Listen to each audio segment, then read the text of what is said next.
বিসমিল্লাহ ওয়াসসালাতু ওয়াসসালামু আলা রাসূলিল্লাহ। আসসালামু আলাইকুম ওয়া রাহমাতুল্লাহি ওয়া বারাকাতুহু। আপনারা জানেন গাজায় বর্বর ইহুদিরা ফিলিস্তিনের মুসলিমদের উপর আবার গণহত্যা শুরু করেছে এবং পবিত্র রমজানের সময় মুসলিম নারী, শিশু, বৃদ্ধ, পুরুষ সবাইকে নির্বিচারে হত্যা করা হচ্ছে এবং এই গণহত্যা চলছে পশ্চিমা বিশ্বের সক্রিয় বদলে। আমরা এই প্রতিবাদে আজ এখানে উপস্থিত হয়েছি। আপনারা প্রশ্ন করতে পারেন, ফিলিস্তিনে গণহত্যা হচ্ছে এই জন্য এখানে প্রতিবাদ করে লাভ কি? এটা কি কোনো দায় সারা কর্মসূচি? এটা কি মুখ রক্ষার কর্মসূচি? আমরা বলতে চাই, আমরা এখানে তিনটা কারণে আজকে এখানে উপস্থিত হয়েছি। প্রথম কারণ, রাসূলুল্লাহ সাল্লাল্লাহু আলাইহি ওয়াসাল্লাম আমাদের শিখিয়েছেন, যখন আমরা অন্যায় দেখবো আমাদের হাত দিয়ে বাধা দিতে হবে। যদি না পারি মুখে প্রতিবাদ করতে হবে, যদি তাও না পারি অন্তরে বিরোধিতা করতে হবে। আমাদের সামর্থ্য সীমিত, তাই আমরা মুখে প্রতিবাদ জানানোর জন্য আজকে এখানে আসছি। আল্লাহ সাক্ষী থাকেন, আজকে আমরা এখানে আসছি এই জুলুমের প্রতিবাদ করার জন্য। দুই নম্বর কারণ, আপনারা জানেন ফিলিস্তিনের মানুষেরা, গাজার অধিবাসীরা, আমাদের ভাই ও বোনেরা দুনিয়ার মানুষকে আহ্বান জানাইছেন, তারা মুক্তিকামী মানুষকে আহ্বান জানিয়েছেন তারা যেন এই গণহত্যার প্রতিবাদে রাস্তায় নেমে আসেন। তারা মুসলিম উম্মাহকে আহ্বান জানিয়েছেন তারা যেন ইসরায়েলি আগ্রাসনের বিরুদ্ধে, জায়নিস্ট গণহত্যার বিরুদ্ধে, ফিলিস্তিনের পক্ষে, মসজিদ আল আকসার পক্ষে রাজপথে নেমে আসেন। আমাদের ভাইরা দেখেছেন, আমরা সেইটাকে সাড়া দিয়েছি। ইয়া আহলা গাজ্জা, হে বাইতুল মাকদিসের অধিবাসীরা, হে সম্মান ও মর্যাদার অধিকারীরা, আপনারা সাক্ষী থাকেন। শাহজালালের মাটি থেকে আপনারা সালাম নেন, হাজী শরীয়তুল্লাহর মাটি থেকে আপনারা সালাম নেন, মুসলিম বঙ্গ থেকে আপনারা সালাম নেন। আপনারা জানছেন আমরা আসছি, আমাদের সামর্থ্য সীমিত। আল্লাহর কসম, আল্লাহর কসম, বকসিমে বিল্লাহিল আযীম, আমাদের যদি সামর্থ্য থাকতো আমরা আপনাদের সাথে থাকতাম। আমাদের শরীরটা এখানে আটকা পড়ে আছে, আমাদের মন মসজিদ আল আকসার সাথে, আমাদের অন্তর বাইতুল মাকদিসের সাথে। আল্লাহর কসম, আমাদের সামর্থ্য থাকলে আমরা এই জিহাদে আপনাদের সাথে থাকতাম, আপনাদের সামনে থাকতাম, আপনাদের পেছনে থাকতাম, আপনাদের বামে থাকতাম, আপনাদের ডানে থাকতাম।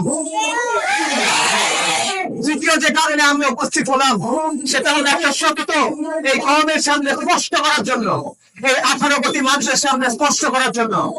আজকে ইসরায়েলি গণহত্যার বিরুদ্ধে অনেকে বক্তব্য দিয়েছেন, নিন্দা জানিয়েছেন, খুব ভালো কথা।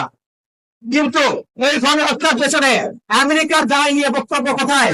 এই গণহত্যার পেছনে বাদশাহের দায় নিয়ে বক্তব্য কোথায়? এই গণহত্যার পেছনে জাতিসংঘের দায় নিয়ে বক্তব্য কোথায়? এই গণহত্যার পেছনে তথাকথিত আন্তর্জাতিক সম্প্রদায়ের দায় নিয়ে বক্তব্য কোথায়? বক্তব্য কেন আপনারা দেন না? গত অক্টোবরের 23 তারিখ থেকে, অক্টোবর 7 তারিখ থেকে 2023 প্রায় 500 দিন ধরে যে গণহত্যা চললো, পুরো পৃথিবীর সামনে লাইভ টেলিকাস্ট হলো। এই গণহত্যায় ইসরায়েল অস্ত্র দিয়ে কে সহায়তা করলো? আমেরিকা। ইসরায়েলকে সবচেয়ে বেশি অর্থনৈতিক সাহায্য কারা দিল? আমেরিকা। ইসরায়েলের পক্ষে সবচেয়ে বড় কূটনৈতিক সমর্থন কারা দিল? আমেরিকা। ইসরায়েলের পক্ষে সবচেয়ে বড় রাজনৈতিক সমর্থন কারা? বাংলাদেশের তথাকথিত বিপ্লবীরা। আপনারা আমেরিকার ব্যাপারে চুপ কেন? আপনারা পাশ্চাত্যের দায়ের ব্যাপারে চুপ কেন? এখানে আপনারা কথা বলতে ভয় কেন পান? আপনারা যখন পশ্চিমের ভূমিকা নিয়ে চুপ থাকেন, তখন ভারতের মাটিতে বসে আমেরিকান ন্যাশনাল ইন্টেলিজেন্সের ডিরেক্টর তুলসী গাবার্ড বাংলাদেশের ব্যাপারে, বাংলাদেশের মানুষের ব্যাপারে ন্যাক্কারজনক মিথ্যা বক্তব্য দিয়েছেন। তিনি বলেছেন বাংলাদেশে নাকি সংখ্যালঘুদের উপর মারাত্মক আগ্রাসনের নির্যাতন চলছে। এটা হিন্দুত্ববাদী প্রপাগান্ডা, এটা হিন্দুত্ববাদী মিথ্যাচার। যে মিথ্যাচার তুলসী গাবার্ডের মুখে উচ্চারিত হয়েছে, আমরা শক্তভাবে, তীব্রভাবে এই মিথ্যাচারের নিন্দা জানাই। বাংলাদেশে 5 আগস্টের পর আলেমেরা মানুষকে নির্দেশ দিয়েছেন যেন অন্য সম্প্রদায়ের ঘরবাড়ি নিরাপত্তা নিশ্চিত করা হয়। বাংলাদেশের চট্টগ্রামে আমাদের মুসলিম ভাই অ্যাডভোকেট আগে তাকে হত্যা করা হয়েছে। আল্লাহ তাকে শহীদ হিসেবে কবুল করুন। তাকে কারা হত্যা করেছিল?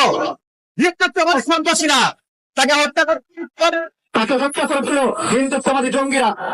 কখনো বাংলাদেশের ওলামায়ে কেরাম সাধারণ মানুষকে আহ্বান করেছেন, আপনারা সবর করেন, আমরা সবর করেছি। শেখ হাসিনার রিজিমের সময় সবচেয়ে বেশি নির্যাতিত কারা ছিল? ইসলামপন্থীরা। আইন করে কারা ছিল? ইসলামপন্থীরা। কারা ছিল? ইসলামপন্থীরা। নির্যাতনের শিকার করা হয়েছিল ইসলামপন্থীরা। শাপলা চত্বরে আগ্রাসনের শিকার করা হয়েছিল ইসলামপন্থীরা।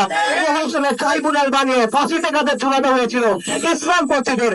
তারপরে এরকম ন্যাক্কারজনক মিথ্যাচার কিভাবে করা যায়? এবং সবচেয়ে বিচিত্র বিষয়, তুলসী আবার ভারতের মাটিতে বসে যখন এই বক্তব্য দিচ্ছেন, তখন ভারতে মুসলিমদের উপর কি হচ্ছে? ভারতের মাইনরিটির উপরে কি হচ্ছে? মুসলিমদের হত্যা করা হচ্ছে, মুসলিম নারীদের ধর্ষণ করছে হিন্দুত্ববাদীরা, মুসলিমদের মসজিদ ভেঙে দিচ্ছে হিন্দুত্ববাদীরা, মুসলিমদের মসজিদ ভেঙে দিচ্ছে হিন্দুত্ববাদীরা। বাংলাদেশের মাইনরিটিদের নিয়ে কেচ্ছা সাজান। What about the minorities of India? তাদেরকে নিয়ে আপনাদের বক্তব্য কই? You don't you see that and destruction? So they choose to be blind. এই দ্বিচারিতা, এই ডাবল স্ট্যান্ডার্ড নতুন না।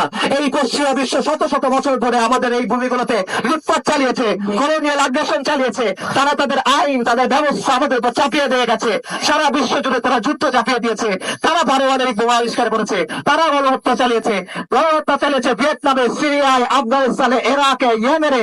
এবং আমরা এটা বলতে চাই, এই সত্য প্রকাশ করতে চাই যে ফিলিস্তিনে আজকে যে গণহত্যা হচ্ছে, এর জন্য যেভাবে ইসরায়েল দায়ী, সেভাবে আমেরিকা দায়ী, যেভাবে ইসরায়েল দায়ী,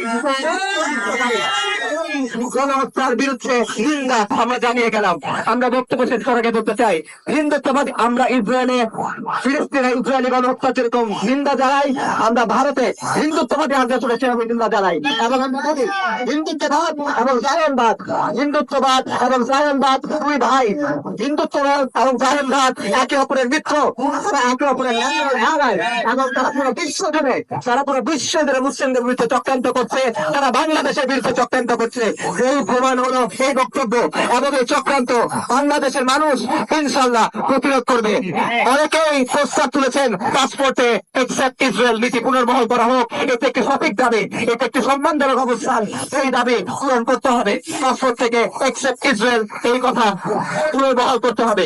পাশাপাশি আমরা বলতে চাই, আমাদের স্বার্থের মতো যেসব প্রতিষ্ঠান, যেসব কর্পোরেশন সায়নবাদী প্রকল্প সমর্থন দেয়, যাদের হাতে ফিলিস্তিনের মুসলিমদের রক্ত লেগে আছে, আমরা সব ধরনের তাদের বয়কট করার চেষ্টা করি।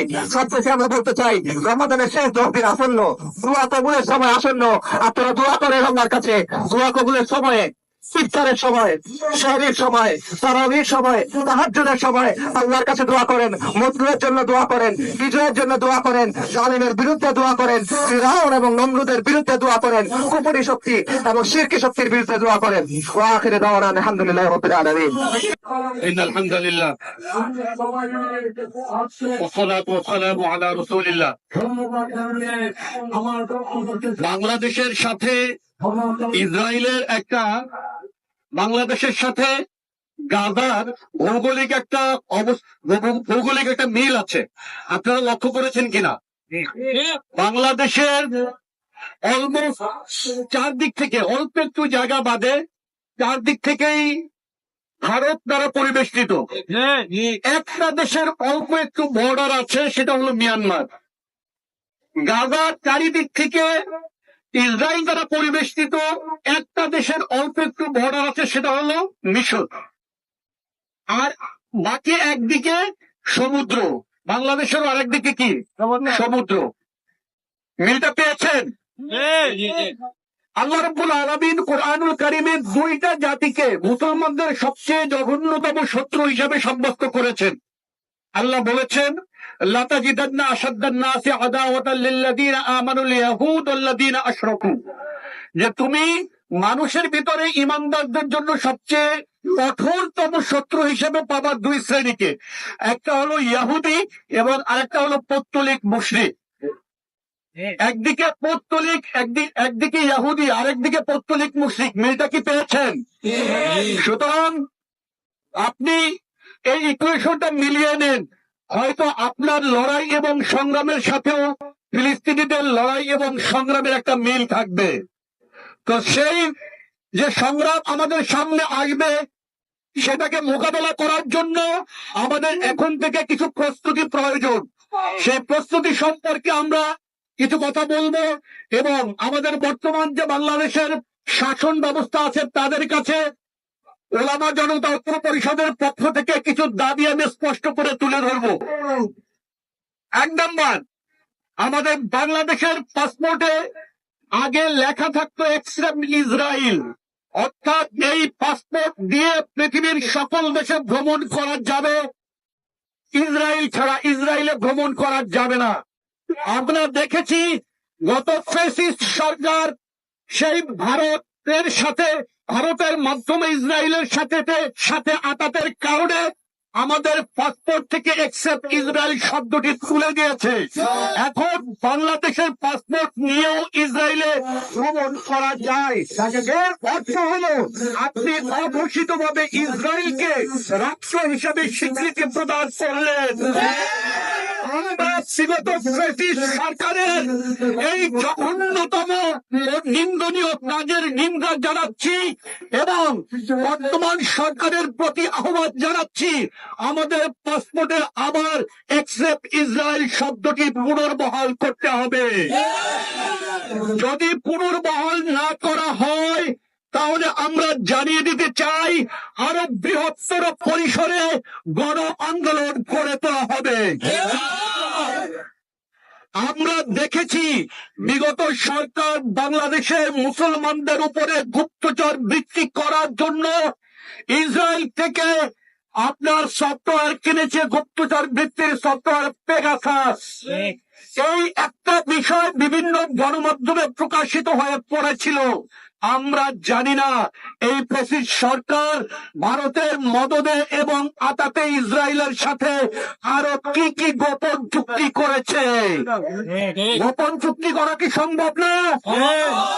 আমরা আশঙ্কা করছি আরো কোন ক্ষতিকর চুক্তি বিগত ফ্যাসিস্ট সরকার হয়তো ইসরায়েলের সাথে করেছে। এজন্য আমরা চাই বিগত সরকার ইসরায়েলের সাথে কি ধরনের চুক্তি এবং কি ধরনের আতাত করেছিল গোপনে, বর্তমান সরকার তার জনসমক্ষে প্রকাশ করবে। আমরা আজকে এই অনুষ্ঠানের মাধ্যমে ইসরায়েলের এবং ভারতে যে মুসলিম নিধন চলছে তার নিন্দা জ্ঞাপন করছি এবং আমরা আহ্বান করছি আপনাদের সকলের প্রতি, আপনারা যে সকল পণ্যের মাধ্যমে এই ইসরায়েল শক্তিশালী হয়, এই ভারতীয় শক্তিশালী হয়, সেগুলোকে আপনারা বর্জন করবেন। এই ঈদে অনেকের ভারতীয় শাড়ি এবং থ্রি পিস এবং বিভিন্ন পণ্য ছাড়া এই দেশের অনেক মানুষের ঈদ উদযাপন নাকি পূর্ণতা পায় না। নাউজুবিল্লাহ। আপনাদের যদি ঈদ ইসরায়েলি পণ্য ছাড়া এবং ভারতীয় পণ্য ছাড়া পূর্ণতা না পায় তাহলে আপনাদের এই ঈদ আর ঈদ থাকে না, পুজোয় পরিণত হয়। সুতরাং এ ব্যাপারে আপনারা ঐক্যবদ্ধভাবে ভারতীয় এবং ইসরায়েলি পণ্যকে বয়কট করার ব্যবস্থা গ্রহণ করুন। সরকারের কাছে আমরা জানাতে চাই, এই যে ভারতীয় এবং ইসরায়েলি পণ্যগুলো এই দেশে আমদানি হয়, এগুলোর পিছনে এই সরকারের অনুমোদন আছে এবং সরকার বিভিন্ন ভাবে তাদেরকে নানা সুবিধা দিয়ে থাকে। আমরা সরকার এই দেশের পক্ষ থেকে ভারতীয় এবং ইসরায়েলি পণ্যগুলোকে যত ধরনের সুবিধা দেওয়া হয় আমরা এই সকল সুবিধা বন্ধ করার আহ্বান জানাচ্ছি সরকারের প্রতি এবং এই সকল পণ্য বাংলাদেশে ইম্পোর্টের ব্যাপারে নিষেধাজ্ঞা আরোপের আহ্বান জানাচ্ছি। আমরা বলতে চাই, ভারতে যে মুসলমানদের উপরে নির্যাতন হচ্ছে এটাকে ভারতীয় সরকার জানে না? জানে, শুধু জানেই না, বরং এই যে জুলুম নির্যাতন এগুলোকে তারা মদত দিয়ে যাচ্ছে। তাদের যে সরকারি দল আছে এই দলই বিভিন্ন জায়গাতে মুসলমানদের উপরে জুলুম নির্যাতন করে যাচ্ছে এবং সরকার সেক্ষেত্রে শুধু মুখে কুলুপ কেটে বসে থাকেনি, বরং তাদেরকে নানাভাবে মদত দিয়ে যাচ্ছে এবং সমর্থন দিয়ে যাচ্ছে। আমরা কয়েকদিন আগে দেখেছি মার্কিন ন্যাশনাল ইন্টেলিজেন্সের প্রধান তুলসী গ্যাবার্ট যে সময়ে ইসরায়েলে নির্মমভাবে মুসলমানদের উপরে গণহত্যা চালানো হচ্ছে, যেই সময়ে ভারতে প্রতিনিয়ত মুসলিমদের উপরে জুলুম নির্যাতন করা হচ্ছে, সেই সময় এসে ভারতে বসে বাংলাদেশে হিন্দুদের উপরে জুলুম নির্যাতনের কথা বলে, অথচ বাস্তবে এর কোনো অস্তিত্ব নেই। আমরা বাংলাদেশের সকল মুসলিম জনতার পক্ষ থেকে আমেরিকার এই ন্যাশনাল ইন্টেলিজেন্সের প্রধানের বক্তব্যের প্রতি নিন্দা জ্ঞাপন করছি এবং আমরা জানাতে চাই যে যদি তা এই ধরনের ষড়যন্ত্র অব্যাহত রাখে তাহলে মুসলমানরা বসে থাকবে না এবং বৃহত্তর পরিসরে আন্দোলন গড়ে তুলবে। আমরা রমজান মাসে আছি, এই রমজান মাসে আমাদের বদর যুদ্ধ সংগঠিত হয়েছিল। সেই বদরের দিনে এই ইসরায়েল আমাদেরকে একটি বার্তা দিয়েছে মুসলমানদের উপরে আক্রমণের মাধ্যমে, যে তারা আমাদেরকে নিশ্চিহ্ন করে দিতে চায়।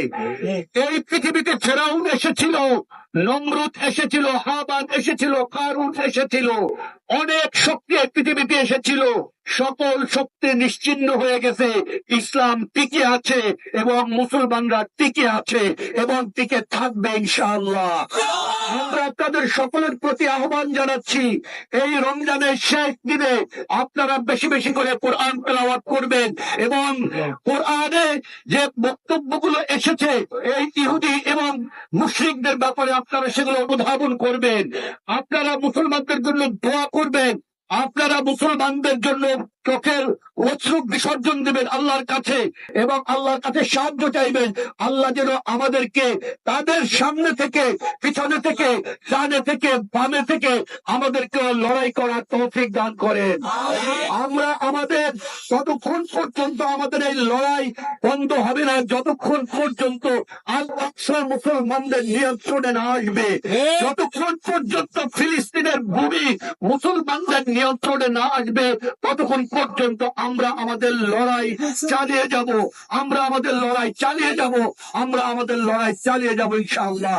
আল্লাহ রাব্বুল আলামিন আমাদের সকলের শেষ মৃত্যু রক্তকে এই লড়াইয়ের জন্য কবুল করুন। আমিন। আখিরু দাওয়ানা আনিল হামদুলিল্লাহি রাব্বিল আলামিন। আসসালামু আলাইকুম ওয়া রাহমাতুল্লাহি ওয়া বারাকাতুহু।